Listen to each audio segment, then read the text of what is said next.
नमस्कार दोस्तों, आज इस वीडियो में बात करते हैं दुबई रूट पार्ट 3 के बारे में और इसमें हम कवर करेंगे एफआईयू की रिपोर्टिंग रिक्वायरमेंट्स। इसके अलावा हम इसमें कवर करेंगे इनकम टैक्स के बाइफरकेशन की आपके ऊपर क्या टैक्सेशन सिस्टम लग रहा है अगर आप दुबई रूट को फॉलो कर रहे हैं, यानी आप बाहर जा रहे हैं मोर देन 182 डेज के लिए, जैसा कि आपको 2.5 लाख वाली चीजों में आपको बताया जा रहा है, जो कि गलत है। मैं आपको सिंपल बात बोल रहा हूँ, जो कि गलत है।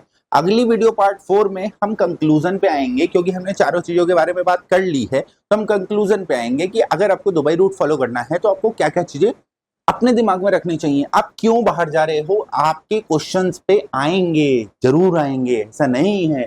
हम आपको यहाँ पे नहीं छोड़ रहे। आपने ज्वाइन बटन यूज नहीं किया, इसका मतलब ये नहीं है कि आपके क्वेश्चन नॉन आंसरेबल रह जाएंगे।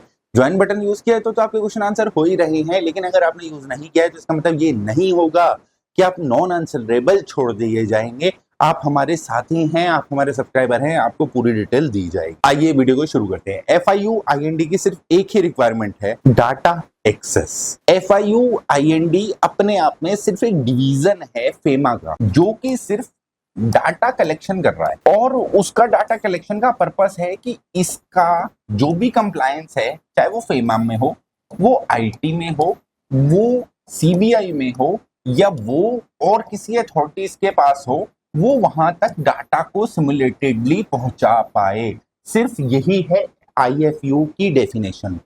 आपको आईएफयू सिर्फ इतनी से काम कर रहा है कि जो भी अनरेगुलेटेड है उनको रेगुलरेट करा दो, उनसे रेगुलेट करा के डाटा ले लो और डाटा को डिस्ट्रीब्यूट कर दो।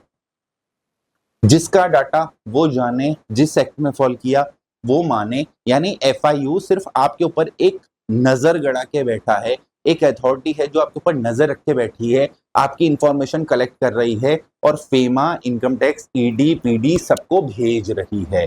इतना ही है एफआईयू का मतलब। इसके अलावा एफआईयू से आपका कोई भी लेना देना नहीं है, ना ही आज है ना ही फ्यूचर में होगा। आप ये सोच रहे हो कि ये डाटा जाएगा कैसे, बाइनेंस रेगुलराइज करा दिया, वहां से डाटा एक्सेस होगा। आपकी बहुत सारी चेन्स रेगुलराइज करा रहे हैं, वहां से डाटा एक्सेस होगा, और वो डाटा फेमा को और बाकी सब जगहों पे भेजा जाएगा। सबसे पहले इनकम टैक्स भेजा जाएगा, वहां पे आपसे इनकम का डिस्क्लोजर पूछा जाएगा। आपने जो वहां पे डिस्क्लोजर किया वही डाटा आपको फेमा में भेजा जाएगा, और फेमा से पूछा जाएगा। ऐसा तो नहीं ये झूठ बोल रहा है। जब आप इनकम टैक्स उसके ऊपर पे कर देंगे तो फेमा आपको आगे पकड़ लेगा कि भैया आपने इनकम टैक्स पे झूठ बोला था, मेरे से आप झूठ नहीं बोल पाओगे, आप सच्चाई बताओ कि आपने ये ट्रांजेक्शन कैसे करी। आपने ट्रांजेक्शन चेंज करते ही आपको इनकम टैक्स दोबारा बुलाएगा और बोलेगा आपने फेमा में कुछ और बोला, मेरे को कुछ और बोला, इस ट्रांजेक्शन को डिफरेंट तरीके से ट्रीट किया जाएगा, आपके ऊपर पेनल्टी क्यों न लगाई जाए। इतना ही होगा आपके साथ, दैट्स इट। इसके अलावा एफआईयू का कोई भी लेना देना नहीं है। आते हैं इनकम टैक्स के ऊपर। सारा खेल ही यही बदल रहा है।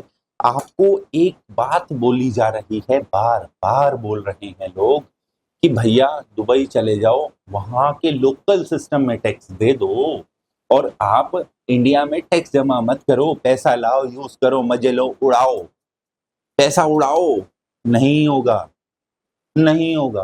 पहले हम बैठे हैं इसे काम के लिए, हम आपको यहाँ पे एक एक चीज वो बताने वाले हैं, एक एक चीज वो दिखाने वाले हैं। इनकम टैक्स का section 6 of income tax act 1961 बात बोलता है, वो बात बोलता है कि आप 182 डेज से ज्यादा इंडिया में रहे हो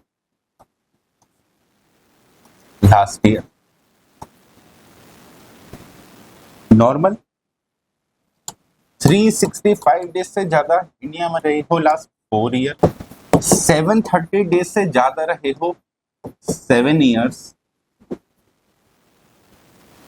ठीक। 10 साल में किसी भी 2 साल के लिए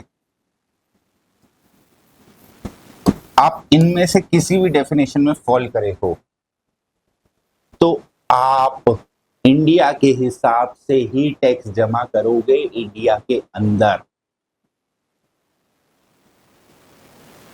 आप फॉरेन इनकम में कमाओ, आप इंडियन इनकम में कमाओ, आप डॉलर में कमाओ, आप रुपए में कमाओ, आप किसी भी चीज में कमाओ, अगर आप इनमें फॉल कर रहे हो, यू आर एन इंडियन। और इंडियन होने पे आपके ऊपर इनकम टैक्स वैसे ही अप्लाई होगा जैसे एक आम नागरिक पे किया जाता है। यानी आपने अगर फॉरेन करेंसी में ट्रांजैक्शन करी है, वो यूएसडीटी क्रिप्टो की ट्रांजैक्शन है, it will be act as virtual digital asset. If you are doing in US market, XAU USD या यूएस ऑयल या यूएस स्टॉक या US30 या फॉरेन करेंसीज पेयर्स, आप इनमें काम कर रहे हो तो भी आप इनको स्पेकुलेटिव इनकम मान के टैक्स जमा करोगे। बिजनेस स्पेकुलेटिव इनकम में इनका टैक्स जमा करोगे।